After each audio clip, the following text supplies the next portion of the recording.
So you're going to be starting your detox pretty soon. This is one of the key components of the program, okay?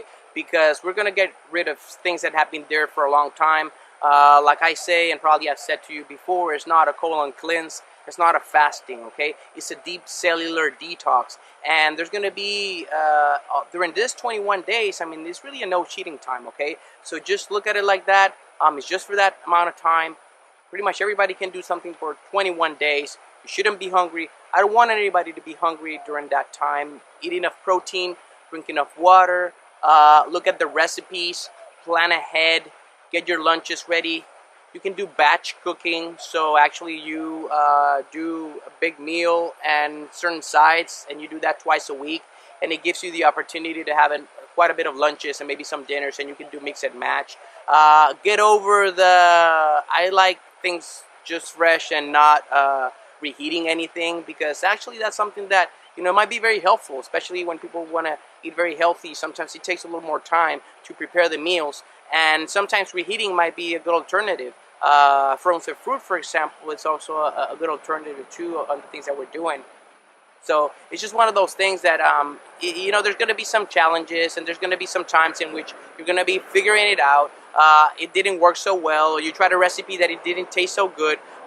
So just keep trying until you find what works for you, okay? And then once you know, then you're going to be able to really just appreciate, and it's not going to be something different. It's just what you do. For example, if you right now spend a lot of time on the supermarket, because now you need to read all these labels, now you need to look at nutritional facts. I mean, that's just for a short period of time, because it'll reach a point in which you totally get it, you understand, you find the stuff that you love, you have the recipes, everybody's taste buds have changed, and you're in another state of mind. Your relationship with food actually changes, and you have the power to do this. So, I mean, don't cut yourself short. Don't think that you're not going to be able to make it. We have so many people that they thought that it was going to be so hard, and what they end up saying is, you know what? It wasn't that hard. Actually, it was much simpler and easier than I thought. When I did it, I thought, well, it felt like it was shorter. And it's just the case, in many people, because it's something that you start feeling good, and a lot of people lose weight, inflammation goes down, your liver gets more effective. So there's so many benefits. Blood pressure, I had a gentleman the other day, 30 points dropped after the detox. 30 points is blood pressure that wouldn't come down except with, like, it was on several medications. So it's just one of those things that, it brings a lot to the table. So do it correctly. You want to know when you restart things again, make sure that, let's say that you finish your 21 days, you're going to start something that you can eat again. Might be eggs. Eggs is one of the things that is actually good for you in general. And, as long as you don't have issues with it or you don't have an allergy, eggs are fine, okay? So you can start eggs, and then go ahead and that day eat quite a bit of eggs, just to really have an idea what it's going to do to your body. Only that day. And then for the next day or two after that, then you just wait and see what symptoms develop. And many times you'll realize that it's not something specific. For example, like, it's like random symptoms in a way. So you might have abdominal bloating, gassiness, bowel changes, but it might be tiredness, or like you feel sluggish, or that you didn't sleep so good, or you got anxious, or you started aching, or that left knee hurt you a lot that day for whatever reason, and it lasted a few days. I mean, anything that happens that you notice that is a little off, a headache, I mean, all those things are messages from your body, typically just telling you, hey, something is wrong, because your body's fighting whatever is in you, and there's an inflammatory response, and there's just an immune reaction, and all that is going on, so your body's going to tell you. So then, if eggs are fine for you, then that's good. I mean, you can add that to your diet again, and then you go to the next one. The last two that I would do would be, the second to last would be milk, because it's one that affects a lot of people and sometimes takes longer to figure it out. And then wheat. If you don't have to restart them, I mean, that might be even better. If you don't have to restart wheat, you might not need to, actually, because people just feel so much better when they're not eating wheat. There's so much data that goes against that, but you can do a lot of the gluten-free stuff that is actually very good. But many times, you find just things that are different that you love, and you're not dependent. I was addicted to bread. My family, when I was growing up, we would go to the bakery, freshly made, and we would eat. I would eat bread like 3 times a day sometimes. And it's just one of those things that I get it, but it's probably going to be good long term to avoid that. Autoimmune disorders, weight, you know, breads, actually, you know, wheat bread, it's higher in glycemic, so it raises your sugar more than sugar itself.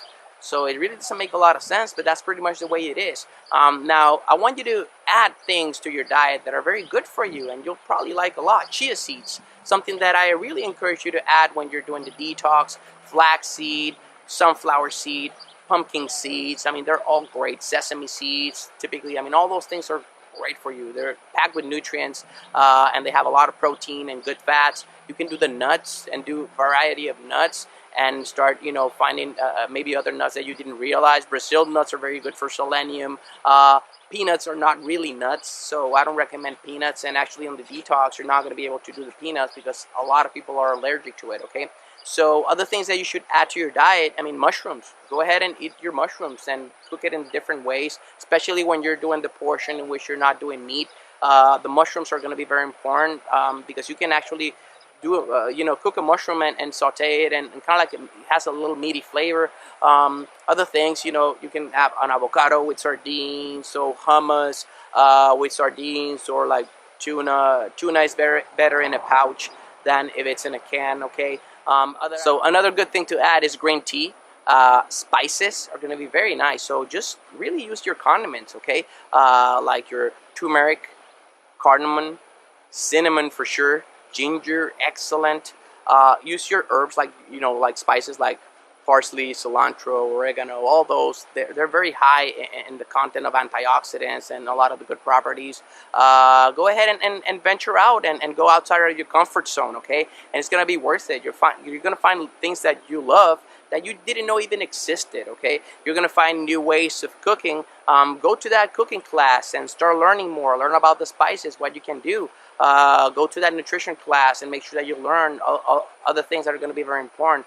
And, you know, we have that Nutrition for Life class. Make sure you go over that, and everything is going to make more sense. So, I mean, that stuff is going to be there. I just wanted to give you a little bit heads up on some of those things. Fermented foods, typically very good. You want to add things like, you know, sauerkraut. Make sure that is non-pasteurized after they fermented, because then it won't have any of the benefits. They may have an escape valve, you know, in a bag. You need to find them typically more like in Whole Foods or other stores, not your typical HEB necessarily. Other things that you want to add are going to be things that are high in protein. You know, some of the legumes are okay, but some people are sensitive to legumes. They have something called lectins. Some people react to that, some of the grains. So, I mean, figure it out. If you're doing the detox and you realize that you're reacting to something, and it was a day that you ate a lot of beans or, you know, any of the other grains that you're eating, I mean, that might be a reaction to that, and you might be one of those people that actually would benefit a lot from getting off that, okay? Now, I just want you to be positive about this. It's going to be awesome, and looking forward to see you for your results next. Have a good one.